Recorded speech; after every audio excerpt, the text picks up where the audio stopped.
Kalau kita lihat dari hasil surveinya 82% nih, itu per Juni ya, Juni 2026. Iya. Survei kepercayaan masyarakat terhadap institusi Polri mencapai 82%.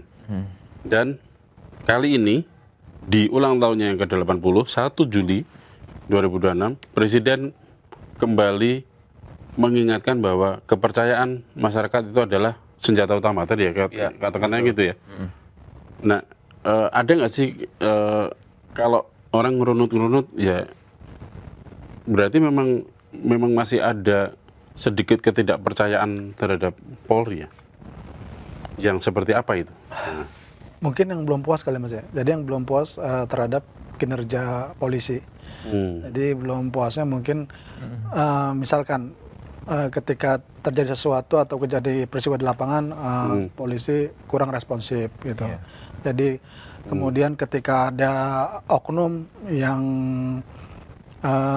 melakukan sesuatu melanggar itu disembunyikan atau tidak dilindungi, dibiarkan gitu.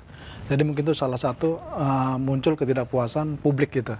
Jadi mestinya Polri itu lebih transparansi, lebih meningkatkan akuntabilitas, kemudian ya lebih mendengarkan aspirasi masyarakat. Ada satu lagi yang menarik Mas. Kalimat yang tadi keluar dari pidato Pak Presiden itu adalah jangan malah menyusahkan rakyat. Ada kalimat itu yang dipesankan untuk Polri. Kita mau di-play ulang nggak? Perlu nggak? Nggak perlu lah ya. Nggak usah ya? Cukup lah. Iya. Nah, jadi posisinya adalah pesan saya di 80 tahun Korps Bayangkara Polri itu menjaga kepercayaan masyarakat, jangan malah menyusahkan masyarakat. Nah, itu loh yang kalimat itu tuh yang Iya. kemarin menyusahkan yang Siapa yang disusahkan ya? Masyarakat yang mana yang disusahkan gitu? Iya. tapi pasti ada latar belakangnya kan kalau Pak Presiden loh ini yang ngomong. Ya bisa jadi ya, Mas. Ini ya. Mungkin menyusahkan masyarakat dalam arti pelayanan publik ya. Jadi pelayanan publik di sektor-sektor kepolisian ini harus dipermudah atau dipersingkat birokrasinya. Jadi masyarakat kalau mengurus sesuatu Cepat. Ya, secara cepat di kantor kepolisian dilayani, terus diarahkan, jangan dipersulit itu mungkin. Jadi kan masyarakat menjadi mudah. Dan tidak ada pungli. Betul, punglinya diberantas itu. Iya. Oke. Terus tadi juga dibahas tentang di pidatonya salah satunya adalah menjaga demokrasi ya. Iya. Yang menjaga demokrasi Mas. Itu kalau itu latar belakangnya apa? Poinnya apa yang ingin diangkat Presiden di situ? Mungkin kalau demokrasi itu kan netral. Jadi aparat Polri ini bersifat netral, apalagi 3 tahun lagi 2029 kan ada pemilu. Ini gimana menjaga netralitas Polri berkaca dari pemilu yang sebelumnya. Jangan berpihak kepada salah satu calon, kepada salah satu parpol gitu. Jadi harus netral gitu. Menjaga netralitas kalau soal demokrasi. Ya, oke. Kalau dikaitkan sama kemarin ya, ini kan rame aksi mahasiswa, terus ada yang ya sampai mungkin di Surabaya sempat chaos, di Jakarta alhamdulillah kemarin agak terjaga ya. Nah ini kalau dikaitkan sama itu sama demo-demo itu tadi seperti apa Mas? Iya, Mas Andri. Ya itu sih ini ya bisa jadi satu hal yang menarik sebenarnya kalau kita mau lihat ke belakang lagi ke bulan Agustus tahun lalu ya, di mana memang kan ada eksiden ya yang terjadi gitu kan pada saat unjuk rasa atau demonstrasi besar mahasiswa gitu, yang 30 Agustus ya itu ya kejadian. Yang disasar kan Korps Brimob ya. Dan kenapa ini dilaksanakan di Makobrimob? Ya mungkin karena ini juga kali ya. Jadi itu untuk mendekatkan Brimob ini kepada masyarakat gitu, bahwa mereka juga terbuka, mereka open gitu kan.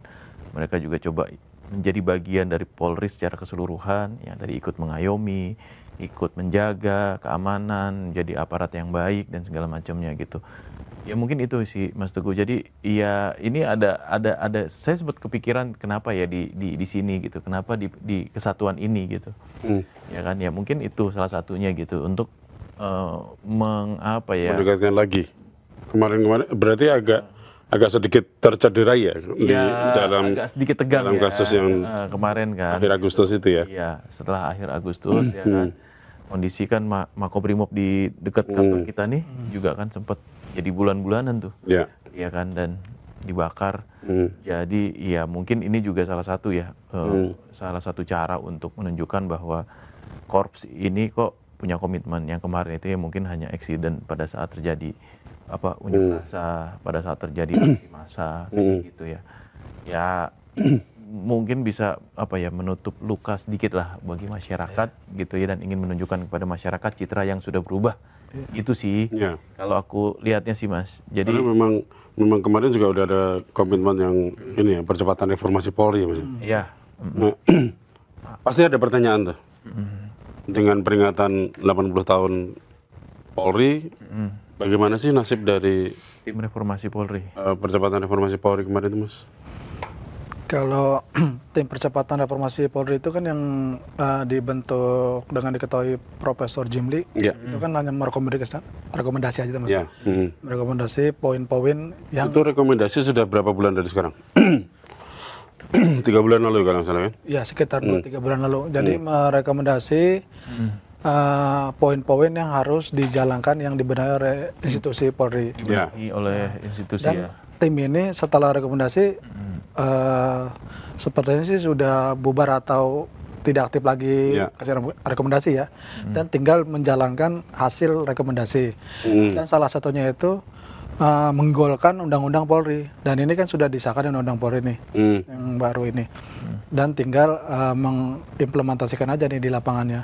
Jadi termasuk kan ada di dalamnya itu soal yang pembatasan Polri di non Polri itu, pembatasan pejabat memegang di luar organisasi.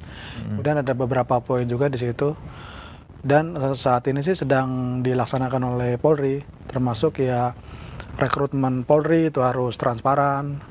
Kemudian kinerja Polri di masyarakat harus dibenahi, ditata ulang gitu Mas. Jadi itu yang rekomendasinya. Oke.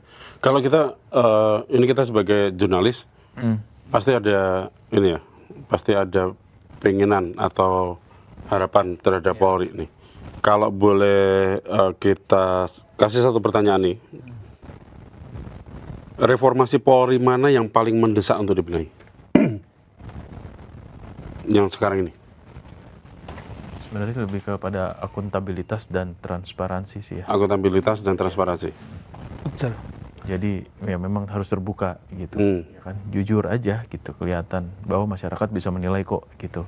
Apakah dia sudah bekerja dengan baik, apakah institusi ini sudah melakukan hal yang paling baik yang bisa dia lakukan untuk melayani masyarakat seperti apa yang disampaikan oleh Presiden Prabowo ya tadi gitu, dan ya itu harus benar-benar bisa dibuktikan gitu, harus bisa diwujudkan dalam bentuk nyata gitu dan dirasakan oleh semua lapisan masyarakat. Kalau dari saya sih itu sih. Ya kalau saya menambahkan dari Mas Andri ini mungkin SDM-nya, maksudnya SDM-nya itu harus lebih mumpuni, unggul. Jadi yang SDM yang kurang bisa dilatih lagi lah ini supaya lebih unggul, supaya lebih maju. Kemudian sistem-sistem yang terdapat celah-celah pelanggaran atau bisa dimanfaatkan oleh oknum itu harus segera ditutup gitu, yang sistemnya dibenahi. Itu ya celah-celah itu tadi yang susah ya. Celah-celahnya ya. Kalau dari Undang-Undang Polri sendiri masih ada celah nggak kira-kira Mas? Kalau saya pikir sih setiap undang-undang mungkin masih ada, meskipun itu sudah dibahas bersama dengan DPR, pemerintah dan stakeholder terkait, ya ada celah-celah yang mungkin ya bisa dimanfaatkan oleh oknum-oknum itu, dan ini harus segera diantisipasi karena kan tataran prakteknya berbeda dengan teorinya itu. Jadi yang memang sih. Ya. Dan Polri ini katanya kan memang ya, apalagi ini sekarang kan Pak Kapolri ini posisinya saat ini rekor ya, rekor Kapolri ternama ya posisinya. Iya, untuk saat ini kan. cukup lama ya. Memang katanya yang kemarin rame soal reformasi Polri itu yang paling disorot bukan hanya soal akuntabilitas sama ini, tapi budayanya di dalam itu. Oh iya. Iya kan? Ya memang itu ini ya kalau udah ngomongin budaya kan berarti sudah mengakar ya. Iya. Ya artinya memang harus ada kemauan, ada niatan ya untuk benar-benar membenahi dari A sampai Z-nya, dari atas sampai ke bawah gitu kan, untuk benar-benar ya mengganti atau mengubah gaya, mengubah budaya gitu ya, yang mungkin tadinya ya nggak baik atau kurang baik gitu ya, diperbaiki lagi menjadi lebih baik gitu. Dan itu memang harus segera dilakukan sih. Ya untuk menunjukkan bahwa memang ya tadi yang disampaikan kan, kepercayaan publik terhadap sebuah institusi gitu. Itu adalah senjata utama. Itu adalah senjata utama, dan ketika masyarakat sudah percaya, otomatis masyarakat akan yakin gitu. Sekarang kalau kita melihat ya Mas Teguh ya, ya petugas yang menjaga keamanan, aparat yang menjaga keamanan ya kan, selain TNI ya, pasti kan Polri yang dekat ke masyarakat kan, gitu. Yang memang sehari-hari kita pasti kalau ada apa yang terkait soal keamanan, pasti kan ke pihak kepolisian. Kita bersengketa, kita ke pihak kepolisian. KTP hilang, kita ke kepolisian. Bikin SKCK ke kepolisian. Bikin surat izin mengemudi juga ke kepolisian gitu. Artinya memang banyak sekali aspek-aspek yang sangat bersentuhan dengan institusi Polri kan, gitu, masyarakat ya, gitu. Jadi kalau misalnya memang dipercaya, itu akan sangat besar sekali jadi modal bagi Polri untuk tumbuh dan berkembang ke depannya. Gitu.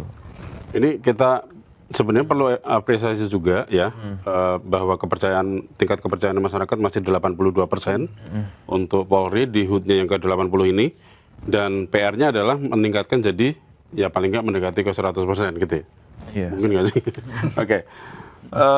Sekali lagi kita ucapkan selamat ulang tahun dulu ya untuk Polri, selamat ulang tahun ke-80, dan PR-nya adalah meningkatkan lagi kepercayaan masyarakat dan agar tidak ada lagi image buruk ya terhadap institusi kepolisian. Kita tutup dokumen sore hari ini. Komentar tentang Polri seperti apa, silakan tulis di kolom komentar. Wassalamualaikum warahmatullahi wabarakatuh. Waalaikumsalam.